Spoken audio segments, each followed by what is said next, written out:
When we think of ghost towns, we commonly think of the wild, wild west and the dusty and windy desert towns with long abandoned, with buildings creaking and planks clanking off the sides of those buildings as nature beats down on the old structures. We think of half-standing fences, and that's not what you're going to run into in Pennsylvania. No, there's no tumbleweeds here. It's often industrial ruins or more remnants, traces of what used to kill the earth. You'll stumble upon signs of charcoal, maybe some slag, which is a smelting waste, some coal dust, creosote railroad ties, pieces of quarried stone. You'll find signs of concrete foundations. Bricks are very common, and the bricks often had brick business names stamped right on them, or area names. All of these little things are basically what's left over in our ghost towns. Old coal tipples, coke ovens, and such. Blast furnaces. You'll have some rusty tin pails, you'll have tin roof pieces, weirs and creeks, and other outflow directing structures, signs of splash dams. In Pennsylvania, you find an area of an industrial business, and you'll find ruins of a company town lying about in the region close by, and you most often will have stumbled upon what is considered a ghost town. Finding information about some of these ghost towns that were former lumber or coal towns that were thrown up for industry is very tough at times. Currently, I've just come on the other side of Sebula tunnels and what would have been known as Payne, P-A-Y-N-E, and it was another ghost town. So it's lesser known than a few of the other ones. But when you do start to come up through here, for the signs of the previous work that has been done, and you'll come upon numerous areas where you can tell were railroad grades, because they had several different railroads running through these areas for logs. Probably eventually coal, but logs is what I know it for. So it was indeed a coal route also. The top tunnel at Sebula, it was primarily used for coal tipples and coal mines. It was built in 1903 and 1904, which was well after the bottom tunnel, which was built in 1873, and it's still in use today. The bottom tunnel is the picture at the very beginning where I walk through to gain access to the area that I'm walking through now. A little bit of info on that tunnel in the wintertime, as at the end of the video. It's a sketchy tunnel at the least. And the time for Payne is unknown, because I've narrowed down the time for Winterburn Ghost Town as being between 1878 and about 1923 that it was functional.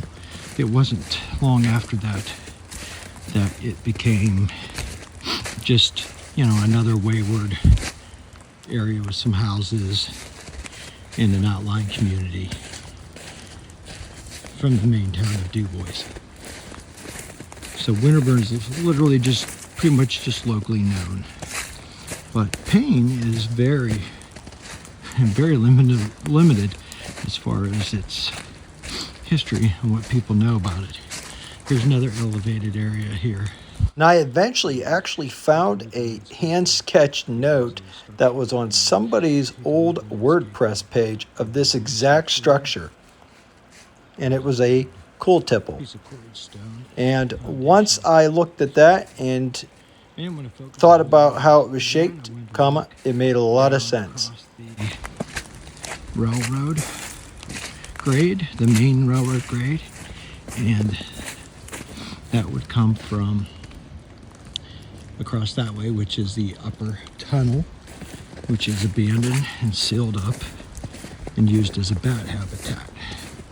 But when you're coming down through here, it's nothing to come across all kinds of signs of industry and how it once came through here. Big beefy stove candle. So just to give people an idea I'm just down a short ways from where I last videoed. And we have another one of those railroad grades that comes in through here and links up with our main grade that we're walking on currently. Just on the other side of this lip is an active railroad that still is in use. And on both sides of me as I walk down through here, there's some quarried stones here and there. And there's a lot of old tin buckets, some piles of bricks here and there. Just signs of lots of buildings actually, and I did not know there was that many in this little area. I thought it was much smaller. So this is a railroad grade here. There's our railroad grade we came through. We have a bridge over here at one point in time. So we have some blocks for the bridge. Okay, and we also have what appears to be an old weir. What we're looking at here is an old railroad bridge area, and there's quarried stone blocks in place, and directly below here we have a wooden weir which redirects the water and outflow very nicely in this little creek. And considering the age of this structure, the last time that Payne was active on a map was in 1895, and the last time that neighboring little ghost towns were active was in the 1920s. So this is at least 100 years old, still sitting in this creek in good shape. Another thing that you often find in these areas with lumber industry are these old honed logs here and there. And this one here is beautiful and still in fantastic shape for the age. We had come in on a railroad grade right there, and it follows around. We have a little area that comes down here. And off to the side here, I started looking and I noticed we had some stones that were quarried and hauled at one point. So I don't know if these were kind of put here as extras for possible use or not. We have a couple more ones that are cut over here.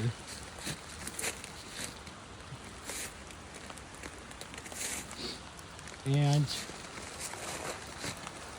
we do have where a railroad bridge had crossed from the top right across through here. And there is just on the other side of that is a weir which directs the water downward. And the railroad grade starts up over here and continues. And as we do, we have more of the cut blocks that I was talking about.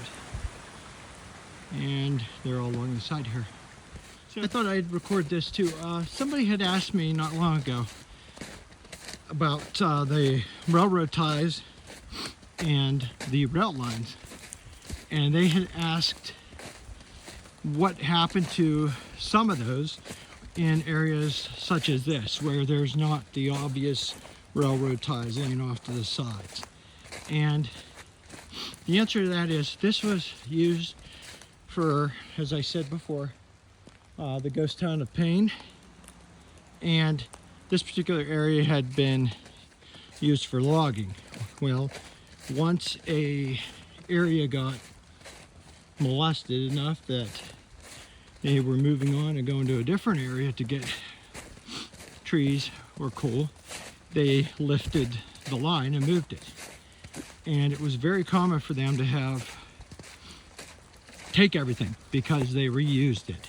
So on a line like this, they would have taken stuff and reused it for sure, because this was probably abandoned long ago. I mean,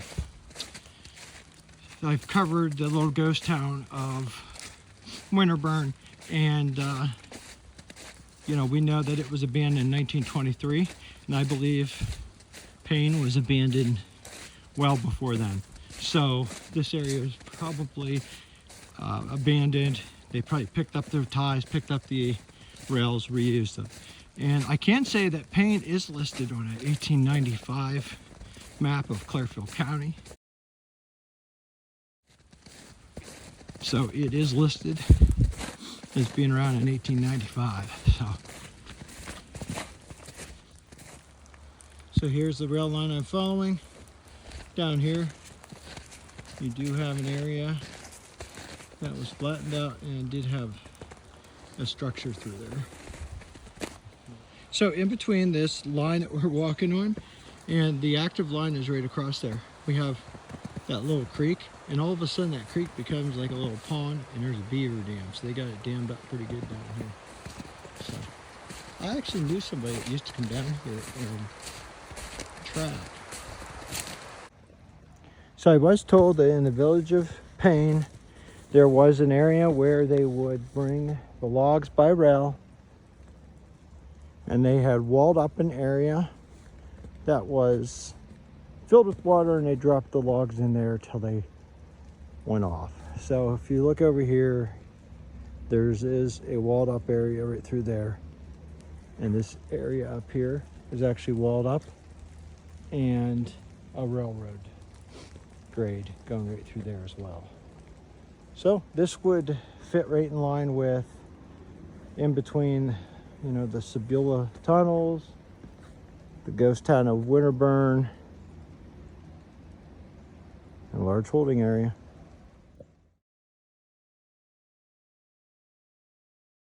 And I had earlier showed you an area back there that has water.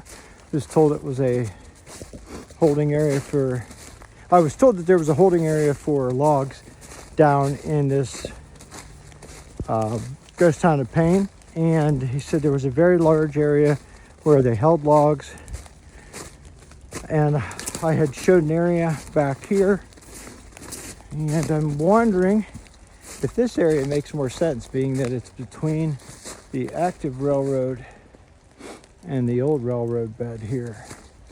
So it almost makes better sense that they would have it in between, so it could be used from both sides. On that same WordPress page that I found, it has both of these sites listed as holding Once areas. in a while I'll find a nice honed log in some of those old areas, and then it's nice to be able to be like, okay, here we are, we found it. I'm not finding that today.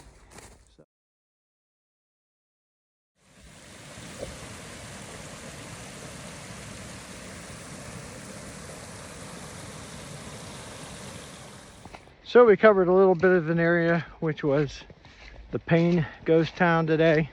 Just trying to find some old features and trace its trail, its path between Sebula, Pennsylvania, and Winterburn, which is another ghost town. And Payne is a lesser known ghost town. That sound is me walking through about 6 inches of freezing ice water, but my boots are doing all right, so we're okay. But we followed along the rail line quite a ways down.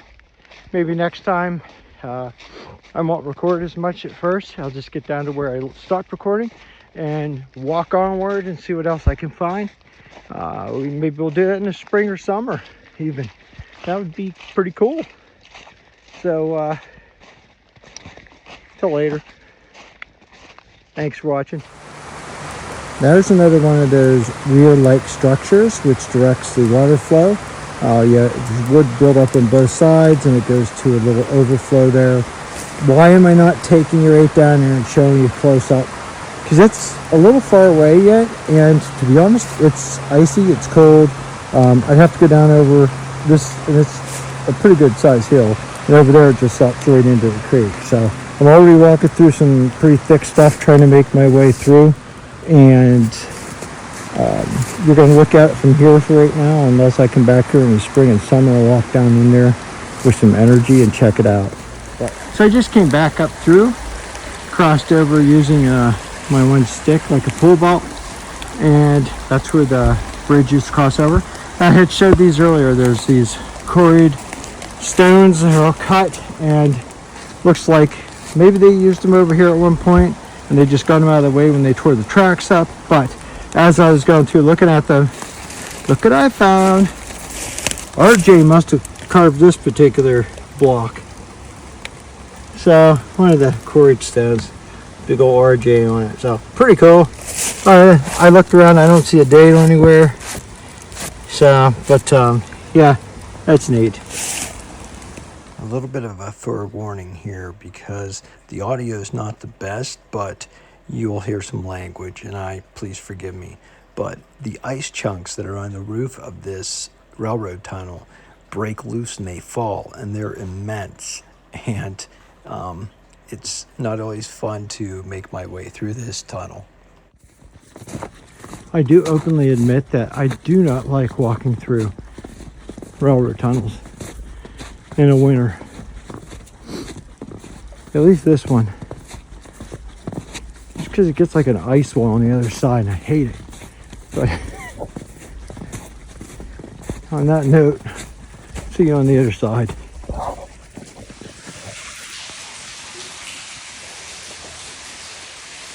So I said I don't like going through this tunnel in the winter, and this is the spot I hate. Look here. Oh God, that's where you're going. Ice chunks everywhere. And shit falling.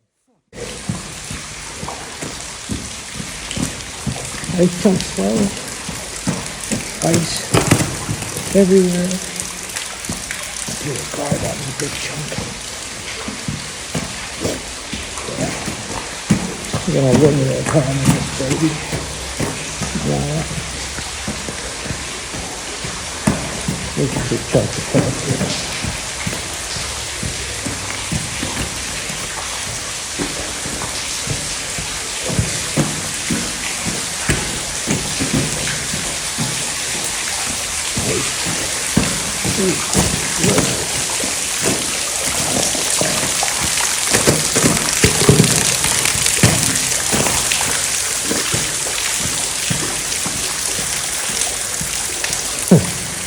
There we go. Thank you, Lord. Just for people's reference, I did have my rather large backpack on my head, so I did have something showing my noggin. Goodbye. Yeah, when finishing up my trip to Payne Ghost Town and coming back through the tunnels, my worst fear came true with a large ice chunk that probably weighed 100 pounds or so crashed down directly behind me and left me evoking upon my ancestors for protection. Any additional mumbling you heard was just me talking about how large the ice chunks were that were all around me at that particular time and mumbling about it. So thanks once again for watching our videos, and if you like them, please follow us, subscribe, share, and comment. Have a good holiday.